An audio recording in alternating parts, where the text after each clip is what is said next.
पाटण तालुक्यातील नाभिक समाजातील युवतीवर झालेल्या अत्याचाराच्या निषेधार्थ कोरेगाव शहरात नाभिक समाज आक्रमक तहसील कार्यालय व पोलीस प्रशासनास निवेदन सादर। पाटण तालुक्यातील ढेबेवाडी विभागातील भोजगाव या ठिकाणी हिंदू नाभिक समाजातील युवतीवर मुस्लिम समाजातील युवकांनी केलेल्या अत्याचाराच्या निषेधार्थ कोरेगाव शहरातील सर्व नाभिक समाज बांधवांच्या वतीने निषेध व्यक्त करण्यात अत्याचार करणाऱ्या युवकाला कठोरात कठोर शिक्षा व्हावी व पीडित युवतीच्या कुटुंबियांना पोलीस संरक्षण मिळावे। त्याचबरोबर इतर कोणत्याही जातीतील धर्मातील युवतीवर अत्याचार होऊ नये यासाठी शासनाने दखल घ्यावी अशा प्रमुख मागण्यांचे निवेदन तहसील कार्यालय व पोलीस प्रशासनात समाज बांधवांच्या वतीने देण्यात आले। या घटनेचा निषेध म्हणून कोरेगाव तालुक्यातील सर्व सलून दुकाने एक दिवस बंद ठेवण्यात आली। निवेदनावर सुनील पवार, किशोर काशीद, संतोष राऊत, रमेश पवार, नितीन बोतालजी, मंगेश शिंदे, गणेश सूर्यवंशी, सूरज शिर्के, किशोर पवार, अनिल पवार, औदुंबर पवार, विक्रम शिंदे, राजेंद्र पवार, माऊली जाधव, अमोल निकम आदी समाज बांधवांच्या सह्या आहेत। फाशी झालीच पाहिजे। आमची मागणी पूर्ण करा।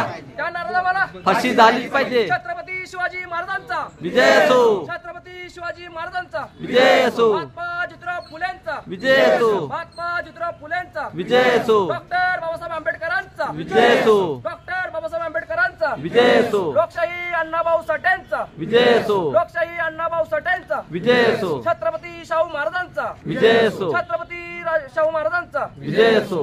शिवा मान्यांचा विजय असो। शिवा काशीदांचा विजय असो करावं आणि इथून पुढे ह्या घटना घडू नयेत म्हणून आम्ही आज निवेदन दिले आणि या संपूर्ण या निषेधार्थ आज आम्ही सर्व सलून दुकाने बंद ठेवून या घटनेचा निषेध पाळत आहोत। अण्णा बोला की अण्णा बोला की अण्णा बोला काय तर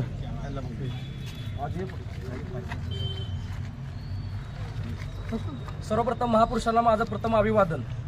आज कोरेगाव तालुक्यामधील जे नाभिक समाज असतील त्यांच्या वतीनं आज आम्ही तहसील कार्यालय या तहसील कार्यालयामध्ये निवेदन देण्यासाठी उपस्थित आहे व उपस्थित राहण्याचं खरं कारण म्हणजे जे महाराष्ट्रामध्ये छत्रपती शिवाजी महाराज या जन्मभूमीमध्ये आज खूप माणुसकीला काळामध्ये फसणारा प्रकार चालू आहे आणि हे घटना व्हायला नाही पाहिजे कारण ही महाराष्ट्र पुरोगामीच्या विचारावर चालणारी महाराष्ट्र आहे। तरी सरकार कुठे म्हणजे ॲक्शन करताना दिसत नाही व वारंवार ही घटना घडत आहे। आज प्रत्येक समाजामध्ये भय निर्माण झालेला आहे की आमची मुलगी बाहेर जायचं म्हणलं तर ती परत येईल का नाही ह्याची आज शाश्वत नाही आहे। तरी सरकार कुठेतरी निष्काळजीपणा करताना दिसत आहे व आज कोरेगाव तालुक्याच्या वतीने सर्व बांधव नाभिक समाजाचे बांधव व कोरेगाव शहर हे आम्ही निवेदन सादर करण्यासाठी उपस्थित राहिलो आहे। तर सरकारला माझी मनापासून विनंती आहे की ज्या नराधामानं ज्या माझ्या छोट्या बहिणीवर जो अत्याचार केला आहे पाटण तालुक्यामध्ये ढेबेवाडी साईडला भोजगाव या ठिकाणी जी घटना घडली आहे त्याचा प्रथम मी निषेध करतो व जे कृत्य ज्या मुलांनी केलं आहे तो कोणत्या समाजाचा आहे, मुस्लिम समाजाचा आहे। मला कुठल्या धर्माला किंवा जातीला टार्गेट करायचं नाही पण ज्या मुलामध्ये जे मुलांचे कृत्य केलेलं आहे ते अतिशय निंदनीय व घाणेरडं कृत्य केलेलं आहे आणि त्याचा आम्ही आज कोरेगाव तालुक्यामध्ये पूर्णपणे निषेध करत आहोत व त्या मुलाला कडक शिक्षा व्हावी व सरकारला एक विनंती आहे माझी, मुख्यमंत्री साहेब तुम्ही ऐका, मी मागे पण एक बदलापूर संदर्भात आम्ही एक आंदोलन केलेलं हे प्रकार जे घडत आहेत तुम्ही एखादरी नाराज आम्हाला शिक्षा किंवा फाशी द्या, हे प्रकार घडणार नाही कारण हे वारंवार प्रकार घडत चाललेले आहेत ते तरी कुठं कुणी ॲक्शन करता दिसत नाही। आज मला एवढं म्हणजे वाईट वाटतंय की एवढी घटना घडत आहे तरी तुम्ही ह्याच्यावर काय ॲक्शन करत नाही। प्रत्येक आता एखादा नेता याचा असेल किंवा एखादा अधिकारी याचा असेल त्यांच्या डिपार्टमेंटच्या गाड्या असतात ते ताफा असतो मोठमोठा।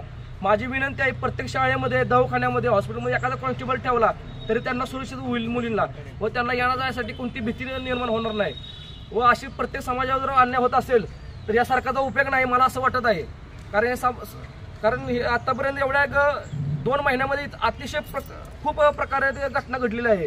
त्यामुळे आम्ही आज सर्व त्या प्रकाराचा निषेध करत आहोत। जय भारत, जय संविधान।